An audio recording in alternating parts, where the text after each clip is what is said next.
ജീവിതത്തിൽ എപ്പോഴെങ്കിലും എല്ലാം നഷ്ടപ്പെട്ടു എന്ന് തോന്നിയിട്ടുണ്ടോ? എത്ര കഷ്ടപ്പെട്ടിട്ടും ഒരു വിജയവും നേടാൻ കഴിയാതെ തളർന്നിട്ടുണ്ടോ? എങ്കിൽ ആയിരക്കണക്കിന് വർഷങ്ങൾക്ക് മുൻപ് ഭാരതം കണ്ട ഏറ്റവും വലിയ തന്ത്രജ്ഞൻ ചാണക്യൻ പറഞ്ഞ ഈ 4 കാര്യങ്ങൾ ഒന്ന് കേട്ടുനോക്കൂ. ഒരു സാധാരണക്കാരനായ ചന്ദ്രഗുപ്ത മൗര്യനെ ഒരു വലിയ സാമ്രാജ്യത്തിൻ്റെ ചക്രവർത്തിയാക്കിയ ചാണക്യൻ്റെ തന്ത്രങ്ങൾ ഇന്നും നമ്മുടെ ജീവിതം മാറ്റാൻ കഴിയും. അതെന്തൊക്കെയാണെന്ന് നോക്കാം. 1. നിങ്ങളുടെ രഹസ്യങ്ങൾ ആരോടും പറയരുത്. നിങ്ങളുടെ സ്വപ്നങ്ങളും നിങ്ങളുടെ ദൗർബല്യങ്ങളും നിങ്ങളുടെ ഉള്ളിൽ തന്നെ സൂക്ഷിക്കുക. കാരണം അത് മറ്റൊരാൾക്ക് അറിയുമ്പോൾ നിങ്ങളുടെ നിയന്ത്രണം അവരുടെ കൈകളിലാവും.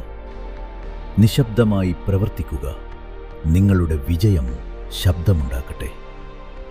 2. മറ്റുള്ളവരുടെ തെറ്റുകളിൽ നിന്ന് പഠിക്കുക. ജീവിതം വളരെ ചെറുതാണ്.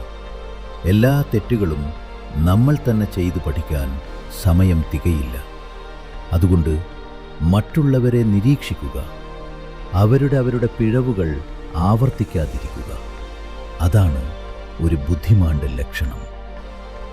3. കഴിഞ്ഞുപോയതിനെക്കുറിച്ച് ദുഃഖിക്കാതിരിക്കുക. നടന്നുപോയ കാര്യങ്ങളെക്കുറിച്ച് ഓർത്ത് കരഞ്ഞിട്ട് യാതൊരു കാര്യവുമില്ല. കഴിഞ്ഞത് കഴിഞ്ഞു. ഇന്നത്തെ ദിവസം നിങ്ങളുടെ കൈകളിലാണ്. ഈ നിമിഷം മുതൽ ഒരു പുതിയ തുടക്കം കുറിക്കുക. 4. തുടങ്ങിവെച്ചാൽ പിന്നെ ഭയക്കരുത്. ഭയമാണ് മനുഷ്യൻ്റെ ഏറ്റവും വലിയ ശത്രു. പരാജയത്തെ ഭയക്കാതെ മുന്നോട്ട് പോകുന്നവനാണ് എപ്പോഴും വിജയിക്കുന്നത്. ഈ വാക്കുകൾ നിങ്ങളുടെ ജീവിതത്തിൽ മാറ്റം കൊണ്ടുവരട്ടെ. വീഡിയോ ഇഷ്ടപ്പെട്ടാൽ ഒരു ലൈക്ക് ചെയ്യൂ. നിങ്ങളുടെ സുഹൃത്തുക്കൾക്ക് ഷെയർ ചെയ്യൂ. കൂടുതൽ വീഡിയോകൾക്കായി ചാനൽ സബ്സ്ക്രൈബ് ചെയ്യാൻ മറക്കരുത്. നന്ദി.